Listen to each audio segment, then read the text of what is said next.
আমাদের জীবনে যা ঘটে তা ঘটার ছিল, যা ঘটে না তা ঘটার ছিল না। এই ইয়াকিন যতক্ষণ না আসবে ততক্ষণ ইমানের প্রকৃত স্বাদ গ্রহণ করা যাবে না। আবু দাউদ শরীফের হাদিস 4700 নম্বর হাদিস। এই হাদিসের বর্ণনাকারী সাহাবী উবাদা ইবনে সামিত রাদিয়াল্লাহু তাআলা আনহু, তিনি তার সন্তানকে বলেন, ইয়া বুনাইয়া ইন্নাকা লান তাজিদা তা'মা হাকীকাতিল ঈমান হাত্তা তা'লামা আন্না মা আসাবাকা লাম ইয়াকুন লিয়ুখতিআকা ওয়া মা আখতাআকা লাম ইয়াকুন লিয়ুসীবাকা। উবাদা ইবনে সামিত তার সন্তানকে বলেন, হে প্রিয় সন্তান, তুমি ততক্ষণ পর্যন্ত ঈমানের প্রকৃত স্বাদ আস্বাদন করতে পারবা না যতক্ষণ তুমি এই কথা না জানবা, তোমার এই বিশ্বাস না হবে তোমার জীবনে যা ঘটেছে সেটা না ঘটার ছিল না, সেটা ঘটার ছিল তাই ঘটেছে। আর তোমার জীবনে যা ঘটে নাই সেটা ঘটার ছিল না, এই কথা ইয়াকিন করা, বিশ্বাস করা। সবাই আশা করেছেন যেন আজকে বৃষ্টি না হয়, এই এলাকার মানুষরা, ঠিক না? এটা সবার আশা ছিল, কিন্তু আল্লাহর ইচ্ছা ছিল বৃষ্টি হবে।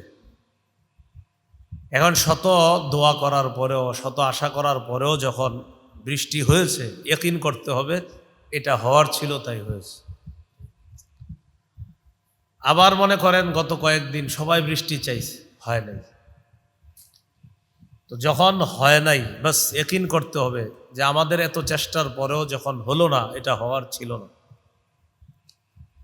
এই ইয়াকিন না আসা পর্যন্ত ইমানের প্রকৃত স্বাদ আস্বাদন করা যাবে না। দেখবেন অনেকে 7 দিন 8 দিনের চেষ্টায় সন্তান বিদেশ পাঠায় দেয়, 1 মাসের চেষ্টায় পাঠায় দেয় বিদেশ। আরেকজন 7 বছর চেষ্টা করেও পারতেছে না, কেন জানি একটু কোনো দিক দিয়ে একটু সমস্যা হয়ে যায়। আত্মীয় স্বজন জানে যে আগামীকালকে ফ্লাইট হয়ে যাবে, এই তো 2 দিনের মধ্যে ফ্লাইট, আত্মীয় স্বজনও যায় না ফেলে, আরে বিদায় দিছে এ পর্যন্ত 20-30 মাস, কিন্তু কোনো কারণে আপনার হইতেছে না। এত চেষ্টার পরেও যে আপনার জীবনে যা ঘটছে ইয়াকিন করা এটা ঘটার ছিল, যা ঘটে নাই ইয়াকিন করা সেটা ঘটার ছিল না। আল্লাহ আমাদের সকলকে এইভাবে যেন ইমানের প্রকৃত স্বাদ আমরা আস্বাদন করতে পারি, আল্লাহ তৌফিক দান করেন। সূরা আনআমের 120 নম্বর আয়াত তেলাওয়াত করলাম, এরপর পর্ব সূরা আনআমের 151 নম্বর আয়াত, এরপর পর্ব সূরা আরফের 33 নম্বর আয়াত। 3 আয়াতের বিষয়বস্তু কি দেখেন। সূরা আনআমের 120 নম্বর আয়াতে আল্লাহ বলেন, ওয়াদারু যাহিরাল ইসমি ওয়া বাতিনা, তোমরা ছেড়ে দাও প্রকাশ্য পাপ গোপন পাপ, তোমরা প্রকাশ্য পাপ ছেড়ে দাও, গোপন পাপ ছেড়ে দাও। সূরা আনআমের 151 নম্বর আয়াতে আল্লাহ বলেন, ওয়ালা তাকরাবুল ফাওয়াহিশা মা যাহারা মিনহা ওয়া মা বাতান, তোমরা অশ্লীলতার কাছেও যেও না, প্রকাশ্যে অশ্লীলতা হোক গোপনে হোক, এই অশ্লীলতার কাছেও যেও না। সূরা আরাফের 33 নম্বর আয়াতে আল্লাহ বলেন, কুল, নবী আপনি বলেন, ইন্নামা হাররামা রাব্বিয়াল ফাওয়াহিশা মা যাহারা মিনহা ওয়া মা বাতান, আমার রব হারাম করেছেন সমস্ত অশ্লীলতা, এটা প্রকাশ্যে হোক গোপনে হোক। 3টা কথা মিলান। আল্লাহ বলেন পাপ ছেড়ে দাও, গোপনে হোক প্রকাশ্যে হোক। অশ্লীলতার কাছেও যেও না, গোপনে হোক প্রকাশ্যে হোক। নবী আপনি বলেন আমার রব সমস্ত অশ্লীলতা হারাম করেছেন, গোপনে হোক প্রকাশ্যে হোক। এই 3 কথা সারা জীবন যদি মাথায় রাখেন তো বাস এতটুকুই তো যথেষ্ট আপনার হেদায়েতের জন্য। আল্লাহ বলছে গোপন গুনাহ প্রকাশ্য গুনাহ ছেড়ে দাও। আল্লাহ বলছেন গোপন অশ্লীলতা প্রকাশ্য অশ্লীলতার কাছেও যেও না। আল্লাহ বলেছেন প্রকাশ্য অশ্লীলতা হারাম, গোপন অশ্লীলতা হারাম। মানুষের সামনে যখন পাপ করবেন মাথায় আনবেন আল্লাহ এটা করতে নিষেধ করছে। দরজা বন্ধ করে আপনি একা ঘরের মধ্যে পাপের চিন্তা মাথায় আসছে, তখনও চিন্তা করবেন গোপন পাপ থেকেও আল্লাহ নিষেধ করছে। এই গেল 3টি কথা। 4 নাম্বার কথা, আমরা যারা গুনাহ করি কিছু গুনাহ আছে কবিরা গুনাহ, কিছু গুনাহ আছে সগীরা গুনাহ। সূরা নিসার 131 নম্বর আয়াতে আল্লাহ বলেন, ইন তাজতানিবু কাবাইরা মা তুনহাউনা আন, যদি তোমরা কবিরা গুনাহ থেকে বাঁচো, নুকাফির আনকুম সাইয়্যাতিকুম, আমি তোমাদের সগীরা গুনাহ মাফ করে নিব। কবিরা গুনাহ এটা যদি না করি, সগীরা গুনাহ মাফ। এখন কথা হলো, সগীরা গুনাহ তো আল্লাহ মাফ করবে, ঠিক আছে, কিন্তু সগীরা গুনাহও না করার চেষ্টা করা। সারা জীবন একটা কথা আমরা মনে মনে রাখবো, বা অন্যের কাছ থেকে আমরা সবক শোনাবো, সবক শুনবো, অন্যরে বলবো কবিরা গুনাহ করব না, সগীরা গুনাহ থেকেও বাঁচার সর্বাত্মক চেষ্টা করব। রাসূলুল্লাহ সাল্লাল্লাহু আলাইহি সাল্লাম বলেন, ইয়াকুম ওয়া মুহাক্কিরাতিজ যুনুব, তোমাদের চোখে যেই গুনাহগুলা হালকা মনে হয়, ছোট মনে হয়, তুচ্ছ মনে হয়, এই পাপ থেকেও তোমরা বাঁচো। ইবনে মাজার হাদিস, আম্মাজান আয়েশা সিদ্দিকা রাদিয়াল্লাহু তাআলা আনহা বলেন, ক্বালা লি রাসূলুল্লাহ সাল্লাল্লাহু আলাইহি ওয়াসাল্লাম ইয়াকি ওয়া মুহাক্কিরাতিল আমাল। রাসূলুল্লাহ সাল্লাল্লাহু আলাইহি সাল্লাম আমাকে বলেছেন, তুমি ছোট ছোট পাপ থেকে বাঁচো। ফাইন্না লাহা মিনাল্লাহি তালিবা, ছোট ছোট পাপ বেশি হয়ে গেলে এই ব্যাপারেও আল্লাহর কাছে জিজ্ঞাসিত হতে হবে, আল্লাহ তোমাকে জিজ্ঞাসা করবে। সহিহ বুখারীর বর্ণনা, আনাস ইবনু মালিক রাদিয়াল্লাহু তাআলা আনহু বলেন, ইন্নাকুম লাতা'মালুনা আ'মালা হিয়া আদাক্কু ফি আ'য়ুনিকুম মিনাশ শা'r ওয়া ইন কুন্না লানা'উদ্দুহা আলা আহদি রাসূলিল্লাহি সাল্লাল্লাহু আলাইহি ওয়াসাল্লাম মিনাল মুবিকাত। হযরত আনাস বলেন, তোমরা কিছু কিছু পাপ করো যে পাপগুলা তোমাদের চোখে চুলের চেয়ে হালকা। কিসের চেয়ে হালকা? চুলের চেয়ে হালকা মনে হয়, অথচ তোমাদের এই পাপটা নবীর যুগে আমরা ধ্বংসকারী অপরাধ বলে গণ্য করতাম। এখানে একটা বুঝার বিষয়। হযরত আনাস রাদিয়াল্লাহু তাআলা এই কথাটা কি আমগরে বলছে এই যুগে? কোন যুগে? নবীর কাছাকাছি যুগে। নবী দুনিয়া থেকে বিদায় নিছে, তো নবী বিদায় নেওয়া মানে সাহাবীদের যুগ। নবী বলেন, সহিহ বুখারীর বর্ণনা, খায়রুল কুরুনি করনি, আমার যুগ শ্রেষ্ঠ যুগ। সুম্মাল্লাযীনা ইয়ালুনাহুম, এরপর শ্রেষ্ঠ যুগ হলো আমার পরের যুগ, এরপর শ্রেষ্ঠ যুগ হলো তার পরের যুগ। তাহলে নবীর পরের শ্রেষ্ঠ যুগে সাহাবায়ে কেরামের মধ্যে একজন হযরত আনাস, তার সমসাময়িক যারা, তাদেরকে বলতেছে, তোমরা যেই অপরাধটা চুলের চেয়ে হালকা মনে করো, নবীর যুগে এটাকে আমরা ধ্বংসকারী অপরাধ বলে গণ্য করতাম। আচ্ছা বলেন তো, শ্রেষ্ঠ যুগের মানুষ তারা কি আমাদের চেয়ে বেশি অপরাধ করত? তারা তো অপরাধই করতো না। তারপরেও কোনো একটা কাজ যদি একটু অন্য মনে হইতো, সাহাবী বললেন, এই মিয়া কি করলা, এটারে কি হালকা মনে করো? নবীর যুগে এটারে ধ্বংসকারী অপরাধ বলে গণ্য করতাম। এই হাদিস যখন আমি পড়ি, আমি চিন্তা করি সাহাবায়ে কেরাম ওই যুগে একটা অপরাধকে ধ্বংসকারী অপরাধ বলে গণ্য করে। আমগো অপরাধ দেখলে যদি কোনো সাহাবী দেখতো, কি বলতো? তারা তো অপরাধ করতোই না, তাদেরকে এই কথা বলছে, আমাদেরকে দেখলে কি বলতো? আল্লাহ আমাদের সকলকে কবিরা গুনাহ থেকে যেন আমরা বাঁচতে পারি, সগীরা গুনাহ থেকেও যেন আমরা বাঁচতে পারি, আল্লাহ তৌফিক দান করুন। আরবের এক কবি একটা কবিতা বলেছেন, কবিতার অনুবাদটা আমার সাথে আপনারা একটু বলবেন। আগে কবিতাটা বলি, দেখেন। আরবের এক কবি বলেন, লা তাহকিরান্না সগীরা ইন্নাল জিবালা মিনাল হাসা। একটু আমার সাথে বলেন, তুমি সগীরা গুনাহকে তুচ্ছ মনে করো না। মনে রেখো, বড় বড় পাহাড় ছোট ছোট পাথর দিয়ে তৈরি। বড় পাহাড় কি দিয়ে তৈরি? উনি বুঝাইতে চায়, ছোট পাথর দিয়ে যেমন বড় পাহাড় তৈরি হয়, ছোট গুনাহ দিয়ে বড় গুনাহ তৈরি হয়। এই জন্য তুমি সগীরা গুনাহকে তুচ্ছ মনে করো না। ছোট ছোট পাথর একসাথে হইলে বড় হয়ে যায়, ছোট ছোট গুনাহগুলো একসাথে হইলে স্তূপ হয়। আর নবী বলছেন, এই স্তূপ তোমারে ধ্বংস করে ছাড়বে, নাউজুবিল্লাহ। তাহলে 1 নাম্বার কথা প্রকাশ্য পাপ, গোপন পাপ ছেড়ে দাও। 2 নাম্বার কথা আল্লাহ বললেন প্রকাশ্য অশ্লীলতা, গোপন অশ্লীলতার কাছেও যেও না। 3 নাম্বার কথা আল্লাহ বললেন, নবী আপনি বলেন প্রকাশ্য অশ্লীলতা, গোপন অশ্লীলতা সব হারাম। 4 নাম্বার কথা, কবিরা গুনাহ থেকে বাঁচলে আল্লাহ সগীরা গুনাহ মাফ করে দিবেন। 5 নাম্বার কথা হলো কবিরা গুনাহ তো করবই না, সগীরা গুনাহ থেকেও বেঁচে থাকার সর্বাত্মক চেষ্টা করব ইনশাআল্লাহ। 6 নাম্বার কথা, তিরমিজি শরীফের হাদিস 2305 নম্বর হাদিস। এই হাদিসের বর্ণনাকারী আবু হুরায়রা রাদিয়াল্লাহু তাআলা তিনি বলেন, রাসূলুল্লাহ সাল্লাল্লাহু আলাইহি সাল্লাম একদিন ঘোষণা করলেন, মাইয়াখুযু আন্নি হাউলাইল কালিমাত ফায়ামালু বিহিন্না আও ইউআল্লিমু মাইয়ামালু বিহিন্না। কে আছে আমার এই কথাগুলা গ্রহণ করবা, নিজে আমল করবা, অন্যকে শিখাইয়া দিবা, তারাও আমল করবে।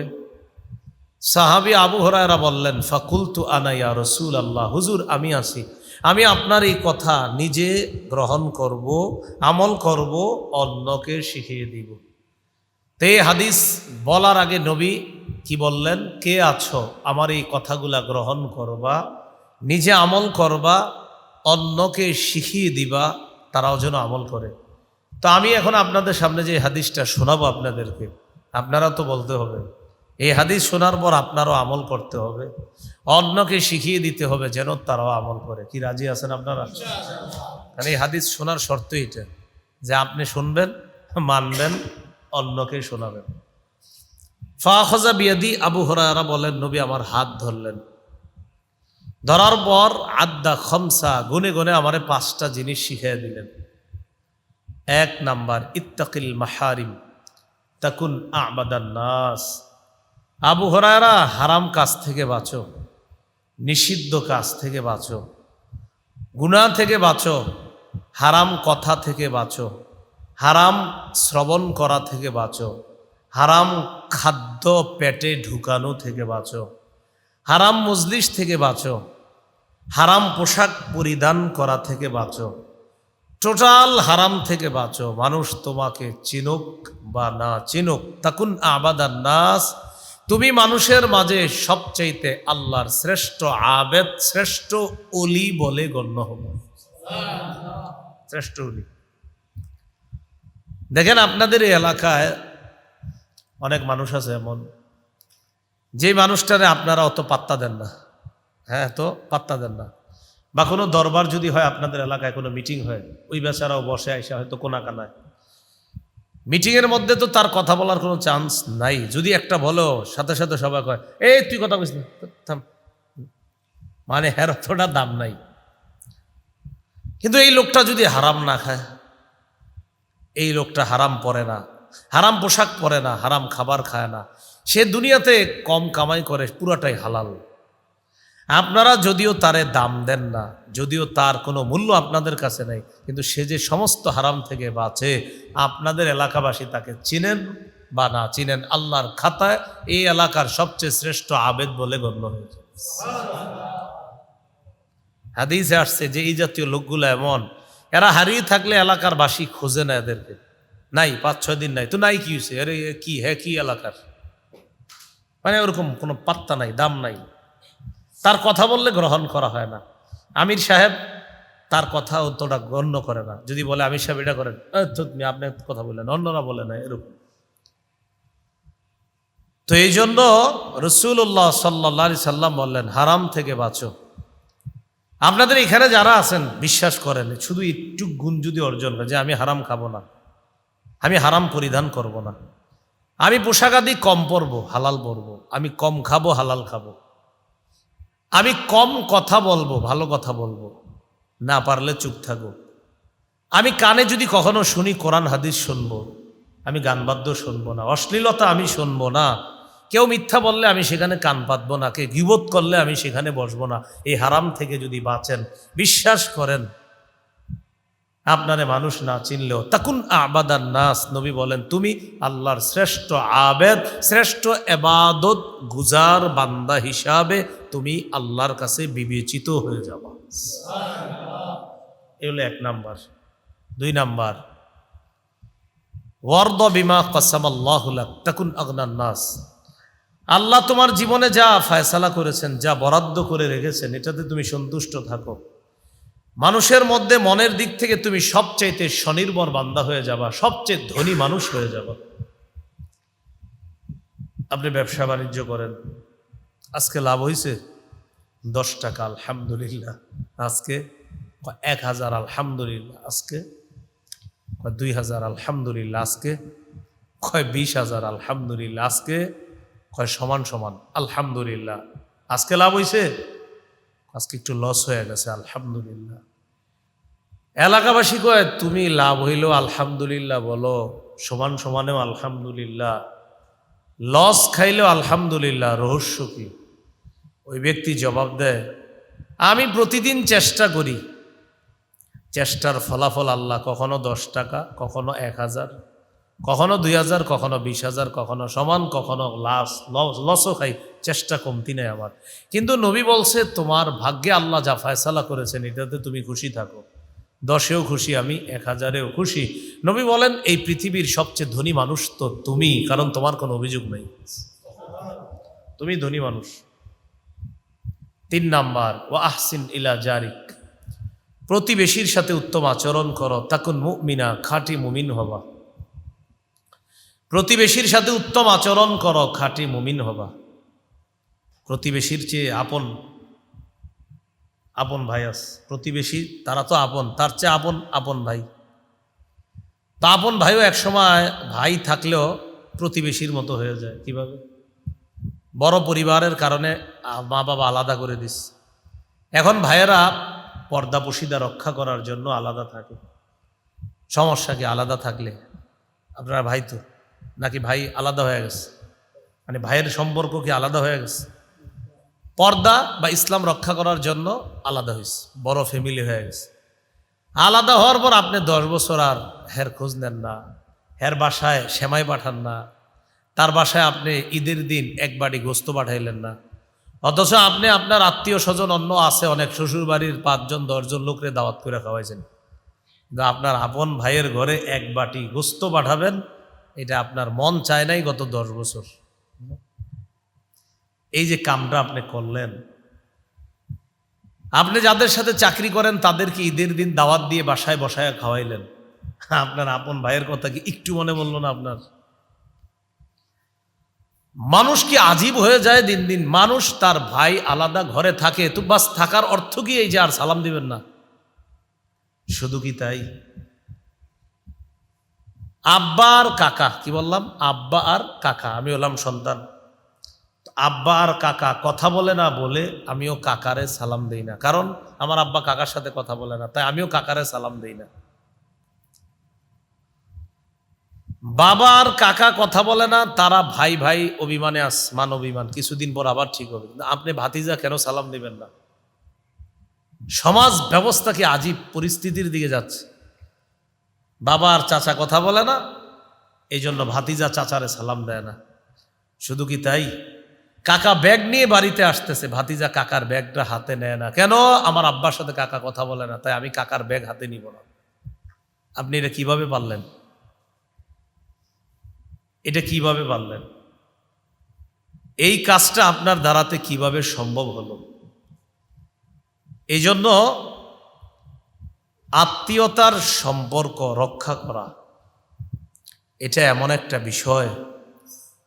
আল্লাহ যখন সব সৃষ্টি করলেন, সৃষ্টি করার পর কামাতির রাহিম, রক্তের সম্পর্ক দাঁড়িয়ে গেছে। দাঁড়ানোর পর বলল হাদা মাকামুল আইদি বিকা, আল্লাহ আপনার কাছে অভিযোগ করার জন্য দাঁড়িয়েছে। আর একটা বিষয় আপনার কাছে আশ্রয় চাই, সেটা কি? মিন কাতিআতির রাহিম, আল্লাহ যারা আমাকে ছিন্ন করে, আমার যে আপনি বানাইলেন রক্তের সম্পর্ক, এর সম্পর্কটা আল্লাহর কাছে অভিযোগ করে। সহিহ বুখারীর বর্ণনা, ওই সম্পর্ক আল্লাহর কাছে অভিযোগ করে, আল্লাহ আপনি আমারে বানাইলেন, আমারে তো অনেকে রক্ষা করে না। তো আল্লাহ ওই সম্পর্ককে বলছে আমা তারদাইনা, তুমি কি এতে সন্তুষ্ট না? আন আসিলা মান ওয়াসালাক ও আকতা মান কতাক, তোমাকে যে ছিন্ন করবে আমি আল্লাহ তার সাথে সম্পর্ক ছিন্ন করব। তোমাকে যে রক্ষা করবে আমি আল্লাহ তার সাথে সম্পর্ক রক্ষা করব। হ্যাঁ, সম্পর্ক আল্লাহর কাছে অভিযোগ করছে যে আমাকে তো ছিন্ন করে, আমাকে রক্ষা করে। তো আল্লাহ বললেন, তুমি কি এতে সন্তুষ্ট না? আন আসিলা মান ওয়াসালাক ও আকতা মান কতাক, তোমার সাথে যে সম্পর্ক রাখবে আমি তার সাথে সম্পর্ক রাখবো, তোমার সাথে যে সম্পর্ক ছিন্ন করবে আমি আল্লাহ তার সাথে সম্পর্ক ছিন্ন করব। এখানে বলছিলাম আত্মীয়তার সম্পর্ক, এটা তো অনেক জরুরি বিষয়। আরেকটা প্রতিবেশীর হক, বা আহসিন ইলা জারিক তাকুন মুমিনা, তুমি প্রতিবেশীর সাথে উত্তম আচরণ করো, খাঁটি ইমানদার হবা। আপনার প্রতিবেশীর মধ্যে মুসলমান আছে, হিন্দু আছে, কারো প্রতিবেশী যদি হিন্দু হয় সেক্ষেত্রে মাসালা হলো হিন্দু অসুস্থ হয়ে গেছে, তাকে হসপিটালে নেওয়ার মতো হিন্দুদের মধ্যে কেউ নাই। এখন মুসলমানের উপর দায়িত্ব কর্তব্য ওই হিন্দুকে হসপিটালে নিতে হবে, কারণ সে 5-6 দিন ঘরে পড়া, তাকে নেওয়ার মতো আপনার ওই হিন্দুদের মধ্যে কেউ ছিল না বা নাই, বাস 1-2টা বাড়ি, হিন্দু বাড়ি কটা? 1টা বা 2টা। তো সেই হিসাবে তাদের মানুষও কম।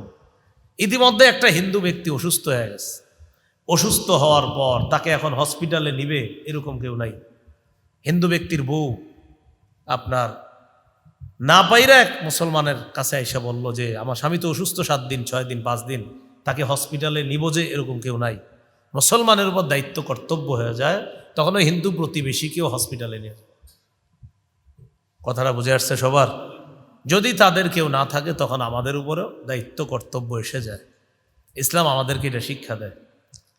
তো যাই হোক, প্রথম কথা হলো এখানে আপন ভাই যেটা বললাম সে হলো আপনার সবচেয়ে কাছের। তা আপন ভাই একসময় আলাদা হয়ে যায়। আলাদা হওয়ার অর্থ এই না যে সে আপনার ভাই না। হ্যাঁ, আলাদা হয়েছে কেন? ফ্যামিলি বড়, পরিবার বড়, চাচাতো ভাই, জ্যাঠাতো ভাই, চাচাতো ভাই বোন তারা পর্দা করতে হয়, এই জন্য এখন আলাদা। তো আলাদা হওয়ার অর্থ এই না যে আপনি ভাইকে ভুলে গেছেন, না, এটা না। আপনি ঢাকা থাকেন, বিদেশ থাকেন, যেখানে থাকেন আপনার ভাইয়ের খোঁজখবর আপনার রাখতে হবে। আপনার বিবিকে বলতে হবে তুমি কি রান্না করছো, ভালো রান্না করছি, যে আজকে তো সেমাই রান্না করছি, বিরিয়ানি পোলাও রান্না করছি, আজকে মুরগির রোস্ট করছি, ভাইয়ের বাসায় পাঠাও, বাটি দিয়ে ভাইয়ের বাসায় পাঠাবে। এটা আপনি আপনার বিবিকে বলতে হবে।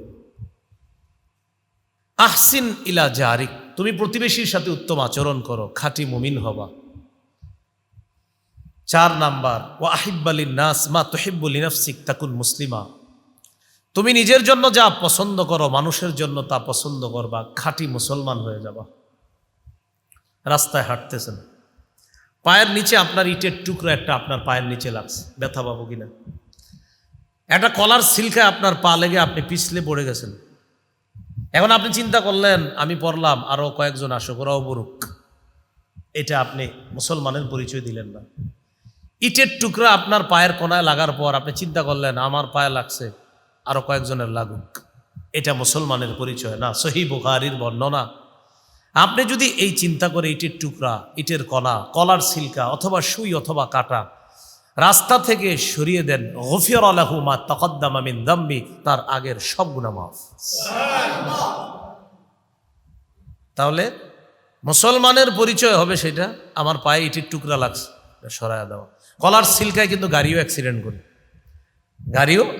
করে, তো আপনি এটা সরায়া দেন, আমার কোনো মুসলমান ভাই যেন কষ্ট না পায়। বিশ্বাস করেন এই শুধু এই আমলটাও আল্লাহ চাইলে যে এই আমলটাও খুশি হয়ে আল্লাহ আপনাকে জান্নাত দিতে পারে, শুধু কারণ আল্লাহ কোন আমল আপনারে কবুল করে নিবে আর কোন আমলের কারণে আল্লাহ আপনাকে জান্নাত দিবে শুধু আল্লাহ জানেন।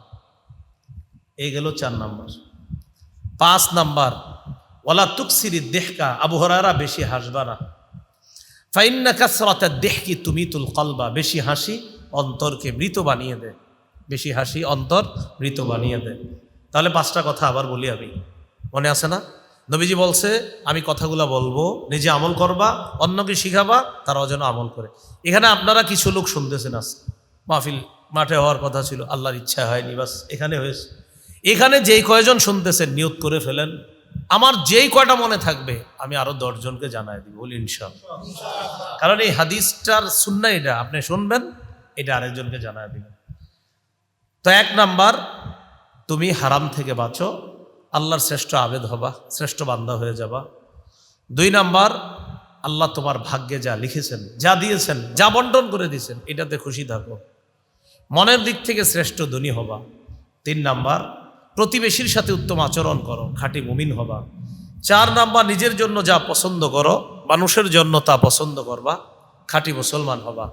5 নাম্বার, বেশি হাসবা না, বেশি হাসি অন্তরকে মৃত বানিয়ে দেয়। বিসমিল্লাহ। বেশি হাসি থেকে বাঁচার উপায়,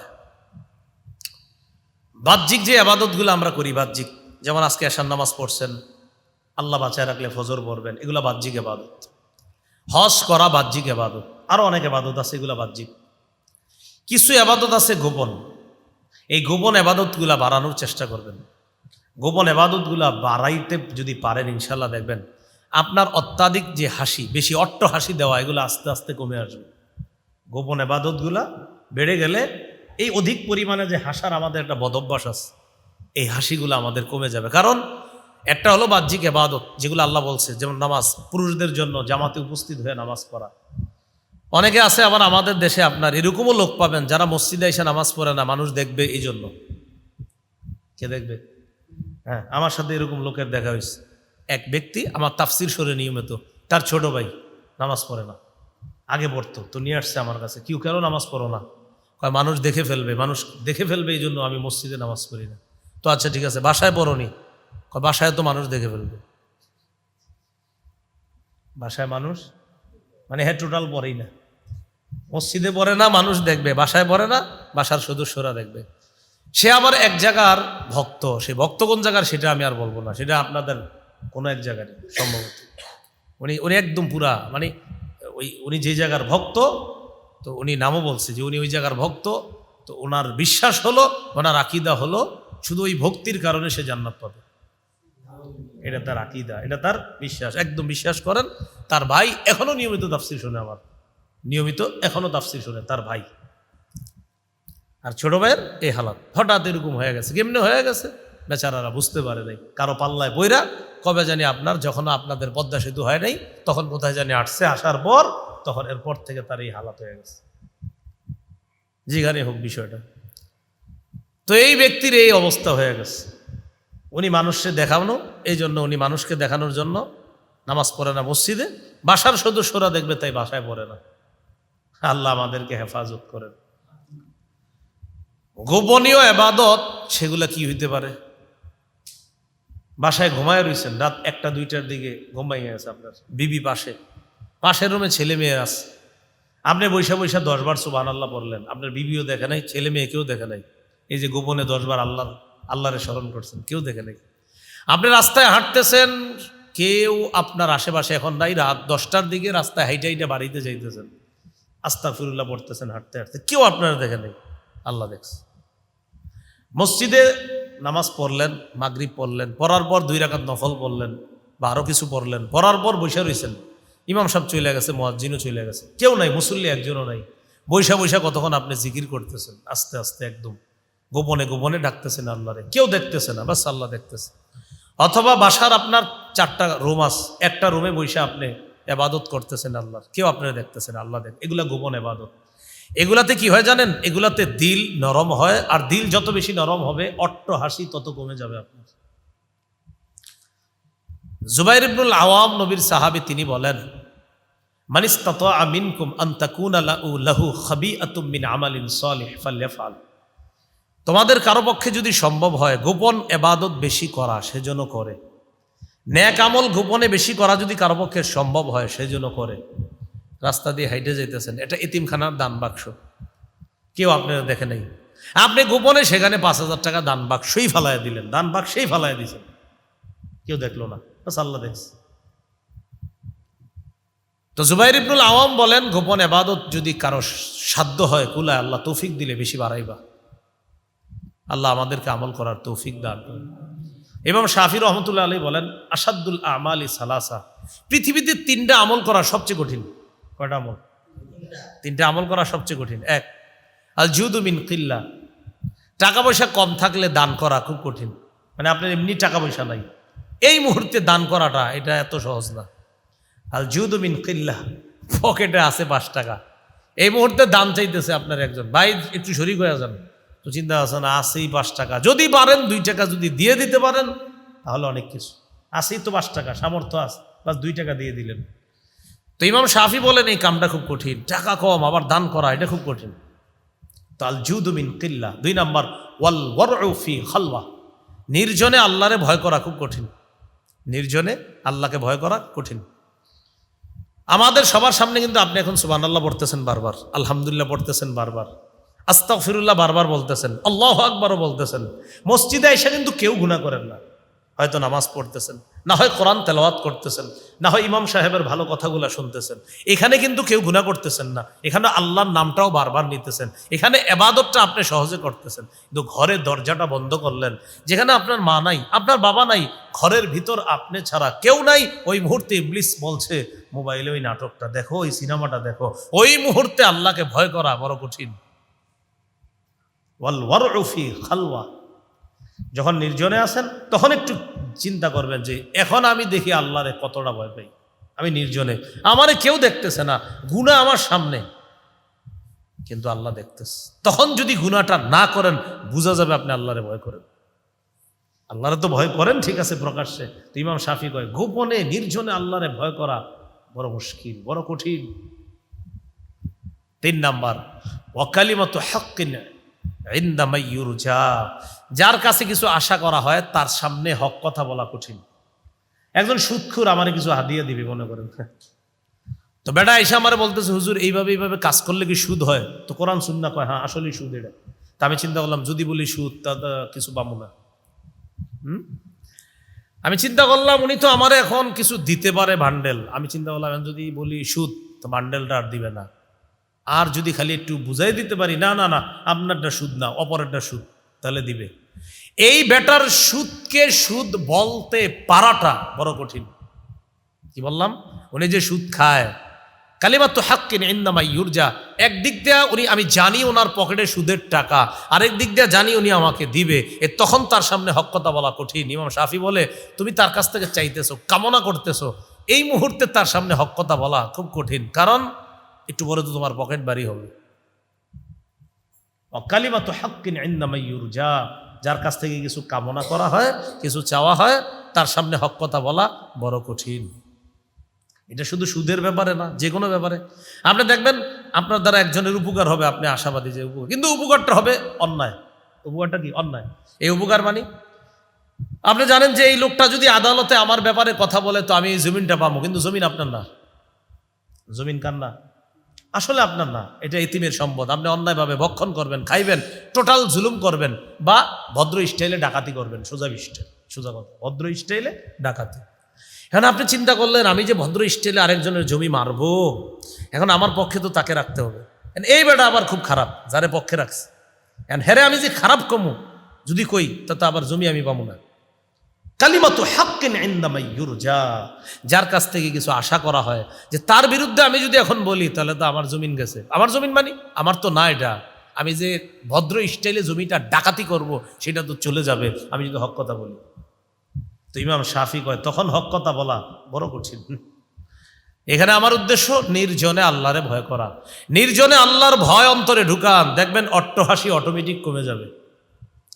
গোপনে যখন আল্লাহকে ভয় করবেন না, আপনার মধ্যে আখেরাতের ফিকির খুব বেশি তৈরি হবে। আল্লাহ আমাদেরকে বুঝার তৌফিক দান করেন।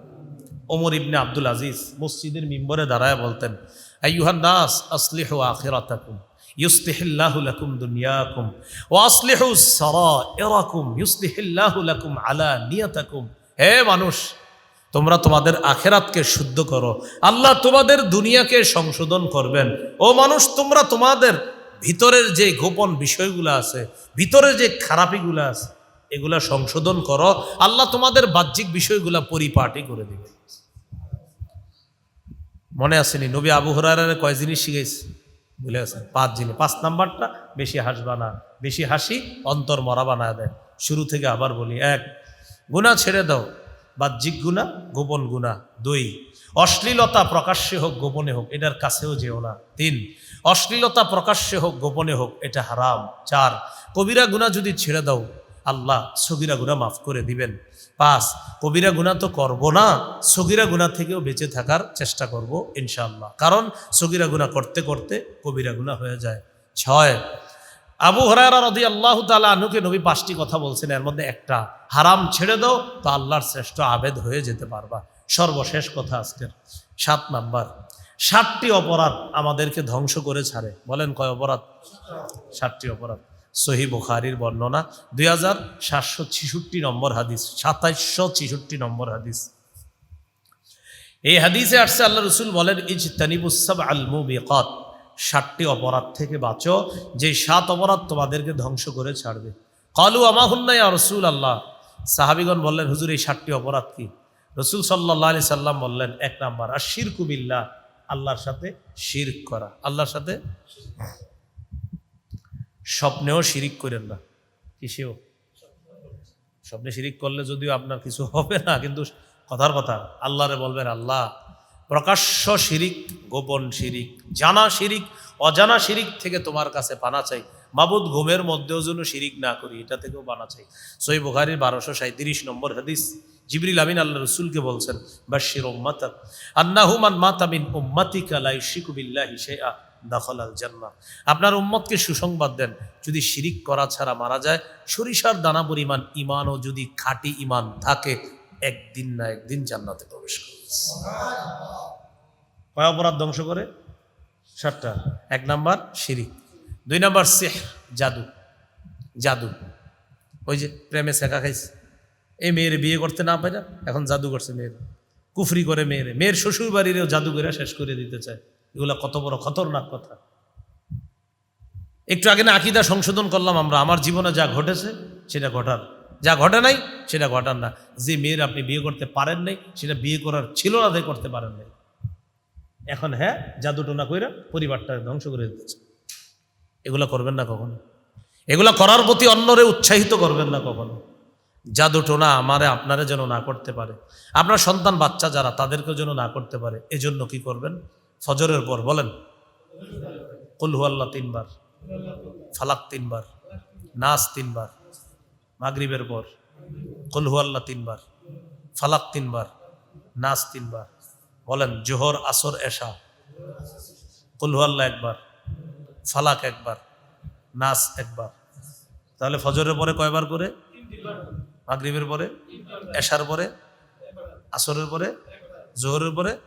এবার বলেন বিছানায় গিয়ে ঘুমের আগে কুল হুয়াল্লাহ 3 বার, ফালাক 3 বার, নাস 3 বার পড়ার পর হাত খোলেন সবাই, ফু দেন হাতে। এইভাবে ফু দেওয়ার পর বলেন শুধু সামনের দিকে মুছে দিব, এই মুছে দিব শুধু সামনে। এটা রাতে বিছানায় যখন এই যে একটু পরে ঘুমাবেন, যারা চাকরিস্থলে থাকেন বা কোথাও থাকেন, বা একটু আসতে বাড়িতে দেরি হইতেছে, বিবিরে ফোন দিয়া বলবেন, ছেলেমেয়েরা ঘুমাইছে যদি বলে হ্যাঁ, তো বলবেন ওদেরকে কুল হুয়াল্লাহ 3 বার, ফালাক 3 বার, নাস 3 বার করে ফুদিস, যদি বলে না। খানা খাইছো যদি বলে হ্যাঁ, তো আপনি বলবেন খানা পরে খাবা, এই আমল আগে করবেন। কথার কথা আমি বুঝাইতে চাইলাম, খানা যদি আপনার বিবি ভুলেও যায়, এটা যেন না ভুলি। আমরা যারা আজকে আমলটা শিখলাম, মনে করেন কোনোদিন যদি আপনাদেরকে জিজ্ঞাসা করি, কোথাও দেখা হয় আমার সাথে, তো বললাম যে আপনাদের মসজিদে যে আমলটা শিখাইছি এটা মনে আসেনি, তো বললেন মনে আছে। যদি বলি খানা খাইছেন, বললেন হুজুর মনে নেই। মানে খানা খাইছেন যে এটা মনে নেই বললেন, আমলটা মনে নেই এটা বললেন না। বলেন ইনশাআল্লাহ। খানা বলবেন যে ভুলে গেছি, এই আমলটা এটা বললেন না, একদিনও ভুললেন না। তাহলে বড়রা আমল করবেন, আর বাচ্চা যারা এখনো পারে না, শিখে না, এরে আমল করে ফু দিবেন। ওইটা যখন স্কুলে যায়, মাদ্রাসা যায়, ছোট ছোট ওই যে ব্যাগটা দিয়ে মাদ্রাসায় পাঠান, আপনি আমলটা করে পুরা শরীরটা ফু দিয়ে দেন। ও তো ছোট মানুষ, পারে না। আর যে বাচ্চাগুলো শিখে ফেলছে সূরাগুলো, ওরে বলবেন পড়ো বাবা, পড়ো মা, পড়ো। তো একবার পড়বে, 2 বার পড়বে, বলবেন আবার পড়ো। পড়ার পর শিখাই দিবেন, এবার তুমি হাতে ফু দাও, ফু দিয়ে এমন করো। আর বাচ্চাদেরকে যেটা শিখাবেন কম্পিউটারের মতো মাথায় ঢুকে যাবে বাচ্চাদেরটা, ওরা তো যা শিখাবেন এটাই শিখবে ওরা। তাহলে 1 নাম্বার শিরিক, 2 নাম্বার জাদু, 3 নাম্বার অকাত্তুন নাফসিল্লাতি হারামাল্লাহু ইল্লা বিল হক, অন্যায়ভাবে কাউকে হত্যা করা হারাম, অন্যায়। অন্যায়ভাবে একটা চড়ুই পাখিরও মাইরেন না, একটা চড়ুই পাখিকে অন্যায়ভাবে মাইরেন না। অন্যায়ভাবে মারার অর্থ বেচারা গাছে বসে রয়েছে, আপনি একটা ইট মারলেন, মাইরা এটারে পানিতে ফালাই দিলেন, মরে গেছে। নাসাইর বর্ণনা আজ্জা ইলাল্লাহি ইয়াওমাল কিয়ামা, এই চড়ুই পাখি কিয়ামতের ময়দানে আল্লাহর কাছে মামলা করবে। মান কাতালা উসফুরান আবাসা আজ্জা ইলাল্লাহ, কেউ যদি কোনো চড়ুই পাখিকে অন্যায়ভাবে হত্যা করে, এই চড়ুই পাখি কিয়ামতের ময়দানে আল্লাহর কাছে নালিশ করবে।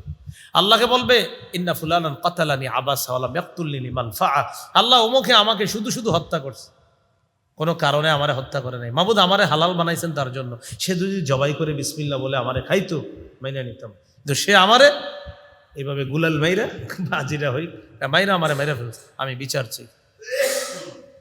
তাহলে পশু পাখি যারা, এদেরকেও আপনি কোনো কারণ ছাড়া না মারা। এরা একটা পাখি যদি আপনার বিরুদ্ধে মামলা দায়ের করতে পারে, মানুষ মারলে কি হবে অন্যায়ভাবে বলেন? আর যদি কোনো মুমিনকে হত্যা করেন অন্যায়ভাবে, সেটার কি হবে? কোনো মুমিনকে যদি হত্যা করেন, আপনাদের এলাকার নাম তো ফরিদপুর, মাশাআল্লাহ, তাহলে পশু পাখিকে হত্যা করলেন, এটার জন্য মামলা হয়। মানুষকে যদি হত্যা করেন, এটা কত বড় অপরাধ। আর কোনো মুমিনকে যদি হত্যা করেন, যে মুমিনের দাম এত বেশি, এত বেশি, কাবার সামনে দাঁড়ায়া, কাবার সামনে দাঁড়ায়া, আপনি কাবার সামনে দাঁড়ায় রসুলের সাহাবী বলতেছে, কাবা তোমার যে মর্যাদা, তোমার যে সম্মান, এর চাইতে একজন ইমানদারের সম্মান আল্লাহর কাছে আরো বেশি। কাবার হাদিসের বর্ণনা, কাবার চেয়ে বেশি। তাহলে একজন মুমিনকে অন্যায়ভাবে হত্যা করা কত বড় ভয়াবহ কথা। আল্লাহ আমাদেরকে বোঝার তৌফিক দান করে। এগুলো 3 নাম্বার। 4 নাম্বার আকলুর রিবা, সুদ খাওয়া। এ এলাকায় তো এগুলো নাই মনে হয়, হ্যাঁ, সুদ খাওয়া, এটা হলো 4 নাম্বার। এটা খায়েন না। বলেন আমার সাথে সবাই একটু বলেন, সুদ দিব না, সুদ নিব না, সুদের কারবার লেখব না, সুদের সাক্ষী হব না। এই 4 কথা মনে রাখবেন। আর আপনার রিলেটিভ যারা আছে, আত্মীয় স্বজন, এদেরকেও শিখাইবেন, সুদ দিবা না, সুদ নিবা না, সুদের কারবার লেখবা না, সুদের সাক্ষী হবা না। আপনার সন্তানরা পড়াশোনা করতেছে নতুন নতুন, ওরেও শিখাই দিবেন, বাবা স্কুলে কলেজে মাদ্রাসা যেখানেই পড়ো, মাদ্রাসায় তো হুজুরা শিখাবেই, স্কুল কলেজের ছেলে মেয়ে এগুলারও শিখাবেন, সুদ নিবা না, সুদ দিবা না, সুদের কারবার লেখবা না। এটা শিখাইবেন 50 বার, যে সুদের কারবার লেখবা না, সুদের কারবার লেখবা না, সুদের কারবার লেখবা না। এটা বারবার শিখাইবেন, আবার শিখাইবেন, কালকে শিখাইবেন, পরশু শিখাইবেন, 100 বার শিখাবেন, যেন ওর একটা বিষয় বুঝে আসে, কি এতবার আমারে লেখবা না শিখাই কেন? কি করবা না? সুদের কারবার লেখবা না। 4 নাম্বার, সুদের সাক্ষী হব না। এইগুলো আপনার চতুর্থ কথা, আমাদেরকে ধ্বংস করে। 5 নাম্বার ও আকলু মালিল ইয়াতিম, এতিমের সম্পদ অন্যায়ভাবে ভক্ষণ করা। হ্যাঁ, বড় ভাই মারা গেছে, ছোট ভাই চিন্তা করে আমার ভাতিজা ভাতিজি আছে 2-3 জন, ছোট ছোট, বুস্টুস দিয়া জমিনগুনা নিয়ে নি ভাইয়ের, হ্যাঁ নিয়ে নিস। আল্লাহ বলেন ইন্নাল্লাযীনা ইয়াকুলুনা আমওয়ালাল ইয়াতামা যুলমা, এতিমের সম্পদ যারা অন্যায়ভাবে খায়, ইন্নামা ইয়াকুলুনা ফি বুতুনিহিম নারা, তারা পেটে আগুন ঢুকায়। আগুন, আগুন, বলেন পেটে কি ঢুকায়? আগুন। হাজারো মানুষ পাবেন এরকম, এতিমদের সম্পদ মাইরা, এতিমদেরকে রাস্তায় নামায় দিয়া উনি এখন বুঝাইতেছে যে আমি তো এখন শাহেনশাহ, আমি তো একজন কিছু। মরার পরে বুঝবেন আপনি কি। 6 নাম্বার ওয়াত্তাওয়াল্লি ইয়াউমাজ জাহফি, জিহাদের ময়দান থেকে পালাবো না। জিহাদের ময়দান, আল্লাহ যদি কখনো জিহাদের সুযোগ করে দেয়, তৌফিক দেয়, জিহাদের ময়দান থেকে পালানো যাবে না। 7 নাম্বার ওয়াকাযফুল মুহসানাতিল মুমিনাতিল গাফিলাত, সতী সাদী সধবা কোনো মুমিন নারীর উপর মিথ্যা অপবাদ দেওয়া, এটা হারাম, এগুলা করা যাবে না। আল্লাহ আমাদেরকে হেফাজত করেন, আল্লাহ সকলকে হেফাজত করেন। তাহলে 7টা কথাই আজকে মনে রাখেন। আপনারা যেই কয়জনই আছেন, আজকে মাহফিল হয় নাই তো, না হয়েছে তো কি হয়েছে, চা তো খাইবেন কমপক্ষে, জীবনে চলার পথে চা পান করেন না? চা স্টলের সামনে বৈশা আজকে আমি যেগুলা বলছি, যেই কয়টা কথা মনে রাখেন, আপনারা একটু আরো 10 জনের কথাগুলো বলে দিয়েন। যারা যারা বলবেন এই শর্তে, আপনাদের সবার জন্য আমি এখান থেকে যাওয়ার পরেও দোয়া করবো ইনশাআল্লাহ। আজকে তো দোয়া করবো, এখন এরপরেও দোয়া করবো। কাদেরকে এরপরে দোয়া করবো? আমি বলবো, আল্লাহ আমি যে ওই জায়গায় বলে আসছি, অনেকগুলা মানুষ কম ছিল, বৃষ্টির কারণে মাহফিল হয় নাই, আল্লাহ আমার কথাগুলা যারা যারা পৌঁছাবে, আল্লাহ এদেরকে আপনি দুনিয়াতে আখেরাতে উভয় জগতে সফলতা দান করেন। তাহলে সবাই কিছু কিছু কথা মনে আছে না? বাস আরেকজনে বলবেন, যেই কয়জন বলবেন আপনি আমার দোয়া পাইতে থাকবেন ইনশাআল্লাহ। দোয়া করবো ইনশাআল্লাহ। আল্লাহ আমাদের সকলকে গুনাহমুক্ত জীবন যাপন করার তৌফিক দান করেন। 7টা কথার মধ্যে প্রথম 3টা কথা খুব বেশি মনে রাখবেন। প্রকাশ্য গুনাহ, গোপন গুনার ছেড়ে দাও। 2 নাম্বার, প্রকাশ্য অশ্লীলতা, গোপন অশ্লীলতার কাছেও যাও না। 3 নাম্বার, প্রকাশ্য অশ্লীলতা হারাম, গোপন অশ্লীলতা হারাম। আল্লাহ আমাদের সকলকে গুনাহমুক্ত জীবন যাপন যেন আমরা করতে পারি, আল্লাহ তৌফিক দান করেন। সুবহানাল্লাহি ওয়া বিহামদিহি, সুবহানাকাল্লাহুম্মা ওয়া বিহামদিকা আশহাদু আল্লা ইলাহা ইল্লা আনতা আস্তাগফিরুকা ওয়া আতুবু ইলাইক। ও আচ্ছা, আপনাদের যাদের ওই দিন ওই মাহফিলে কোথায় জানি আসছিলাম, মিম্বরের আমানত অনলাইন থেকে সংগ্রহ করে নেবেন। আমার সংকলন করা, হ্যাঁ, আমার সংকলন করা মিম্বরের আমানত, এটা আপনারা অনলাইন থেকে সংগ্রহ করে নিতে পারবেন ইনশাল্লাহ। 10 দিন পরেই ঘোষণা দিয়েছিলাম আমি, 4 খণ্ড তো আছে মার্কেটে, 10 দিন পরে ইনশাল্লাহ 5ম 6ষ্ঠ খণ্ড এসে যাবে আশা করি। প্রেসে দেওয়া হয়েছে, তো আমি একটু বাড়ায়া বলছি, ওরা বলছে 7 দিন, তো এই জন্য এইসব জিনিস একটু বাড়ায়া বলা ভালো। আমি আশা করি 7 দিন ওরা বলছে, তা আমি বলছি আরো বাড়ায়া 10 দিন। 10 দিন পরে 5ম 6ষ্ঠ খণ্ড এসে যাবে ইনশাল্লাহ। 5ম খণ্ডের আলোচনা শুরু হয়েছে ইসলামের 5 ভিত্তি নিয়ে। 5ম খণ্ডে আলোচনা হবে ইনশাল্লাহ ইসলামের প্রথম ভিত্তি আশহাদু আল্লা ইলাহা ইল্লাল্লাহ ওয়া আশহাদু আন্না মুহাম্মাদান আবদুহু ওয়া রাসূলুহু। শুধু এই 2 অংশের আলোচনা হবে পুরো 5ম খণ্ডে। 6ষ্ঠ খণ্ডের আলোচনা হলো নামাজ, দ্বিতীয় ভিত্তি নামাজ। তো 5ম 6ষ্ঠ খণ্ড, এই 5ম খণ্ডটা হলো ইসলামের প্রথম ভিত্তি নিয়ে, আর 6ষ্ঠ খণ্ডটা হলো ইসলামের দ্বিতীয় ভিত্তি নিয়ে। এর আগের 4 খণ্ড যেগুলো, এগুলো তো মার্কেটে আছে, অনলাইন থেকে আপনারা অর্ডার করলে একদম বাড়িতে এসে দিয়ে যাবে, ওরা যারা দেয় দিয়ে যাবে। আর এখানে যে কয়জন আছেন আপনাদের কারো লাগলে, ওই গাড়িতে ওরা মনে হয় নিয়ে এসেছে প্রকাশনী থেকে, ওরা তো নিয়ত করে আসছিল আজকে ওই মাহফিলে নিয়ে আসবে, এই নিয়তে আসছে। আপনারাও সারাদিন দোয়া করছেন বৃষ্টি না হোক, আর যারা বই কিতাবাদি বিক্রি করে এরাও দোয়া করে যাতে বৃষ্টি না হয়। তো যাই হোক, এটা কোনো ব্যাপার। যে কজন আছেন কারো লাগলে ওদের কাছ থেকে সংগ্রহ করতে পারেন, গাড়িতে আছে, ওই গাড়ি থেকে সংগ্রহ করতে পারেন। আল্লাহ আমাদের সকলকে যে কথাগুলো বললাম শুনলাম আমল করার তৌফিক দান করেন। আমিন। ওয়া আখিরু দাওয়ানা আলহামদুলিল্লাহি রাব্বিল আলামিন। আলহামদুলিল্লাহি রাব্বিল আলামিন ওয়াল আকিবাতু লিল মুত্তাকিন ওয়াসসালাতু ওয়াসসালামু আলা সাইয়্যিদিল আমবিয়া ওয়াল মুরসালিন ওয়া আলা আলিহি ওয়া আসহাবিহি আজমাইন। রব্বানা যালামনা আনফুসানা ওয়া ইল্লাম তাগফির লানা ওয়া তারহামনা লানাকুনান্না মিনাল খাসিরিন। রব্বিরহামহুমা কামা রাব্বায়ানি সগীরা। আল্লাহ মেহেরবানি করে চরডাঙ্গা যুব সমাজের আয়োজনকে আপনি কবুল করে দেন। আল্লাহ, বৃষ্টি হওয়া এটা আপনার ফয়সালা ছিল মাওলা। আল্লাহ, আপনার ফয়সালা আমরা সন্তুষ্টি চিত্তে মেনে নিয়েছি আল্লাহ। এই জন্য মাহফিলটি বড় আকারে হয়নি মাওলা, মসজিদের ছোট পরিসরেই আজকের অনুষ্ঠানটি সমাপ্ত হয়েছে আল্লাহ। যেই কয়জন এখানে আছে আল্লাহ, আপনার কাছে ফরিয়াদ, সবাইকে আপনি 5 ওয়াক্ত নামাজি বানায় দেন। মরণ পর্যন্ত সবাই যেন 5 ওয়াক্ত নামাজ, আমরা যারা পুরুষ আছি জামাতের সাথে মসজিদে উপস্থিত হয়ে আদায় করতে পারি, তৌফিক দান করেন। আল্লাহ আমাদের সকলকে হালাল গ্রহণ করে হারাম থেকে যেন সারা জীবন বাঁচতে পারি, তৌফিক দান করেন। আল্লাহ আমাদেরকে হেদায়েতের উপর, ইসলামের উপর, তাওহীদের উপর অটল থাকার তৌফিক দান করেন। 1 খতম কোরআন পাঠ করা হয়েছে মাওলা। আল্লাহ যে নিয়তে কোরআন খতম করেছে মাওলা, তার নিয়তকে আপনি পুরা করেন আল্লাহ, তার নিয়তকে আপনি পুরা করেন। আমাদের দোয়া আপনি কবুল করেন। এলাকার মা বোনদেরকে পর্দায় নিশ্চিন্ত বানায়া দেন। মুসাফির মানুষ ঢাকার উদ্দেশ্যে রওনা করবো, সহিহ সালেমে নিরাপদে গন্তব্যে পৌঁছায় দিয়ে আল্লাহ মেহেরবানি করে আমাদের দোয়া আপনি কবুল করে নেন। আল্লাহ, যারা কৃষক আছে আল্লাহ, অনেকে হয়তো ধান কেটেছে মাওলা মাত্র, বা অনেকে কাটবে আল্লাহ, এই মুহূর্তে আল্লাহ কৃষকদের যেইভাবে উপকার হবে আল্লাহ, ওই একটা উপকারী আবহাওয়া আপনি তাদের জন্য করে দেন মাওলা। আল্লাহ, কৃষকদের জন্য উপকার হয় আল্লাহ, এমন একটা আবহাওয়া আপনি তাদের অনুকূলে করে দেন মাওলা। অনেকে ধান কেটেছে মাওলা, আল্লাহ মেহেরবানি করে তারা যে ওই ধান কাটার পরে আল্লাহ হয়তো অনেকে ব্যবসার নিয়ত করে আল্লাহ, অনেকে তাদের পরিবারের জীবিকা নির্বাহ করে ধানের মাধ্যমে আল্লাহ, তারা যেন লস না হয় মাওলা। মেহেরবানি করে আল্লাহ, যেই ক্ষয়ক্ষতি কয়েকজনের হয়েছে মাওলা, আপনি অন্য দিক দিয়ে তাদেরকে এর চেয়ে অনেক বেশি পরিমাণে লাভবান করে দিয়েন আল্লাহ। আল্লাহ আমাদের দোয়া আপনি কবুল করেন আল্লাহ, আমাদের দোয়া আপনি কবুল করেন। যারা অসুস্থ সকলকে সুস্থ বানায়া দেন, যারা ঋণ পরিশোধের ব্যবস্থা করে দেন, যারা অভাবী অভাব দূর করে দেন আল্লাহ। যাদের সামনে বসলাম, যারা আমার সামনে বসছে, সবার সাথে আবার জান্নাতে দেখা করায়া দিয়েন। আল্লাহুম্মা সাল্লি ওয়া সাল্লিম ওয়া বারিক আলা মুহাম্মদ। সুবহানা রাব্বিকা রাব্বিল ইজ্জাতি আম্মা ইয়াসিফুন সালামুন আলাল মুরসালিন আলহামদুলিল্লাহি রাব্বিল আলামিন। আসসালামু আলাইকুম।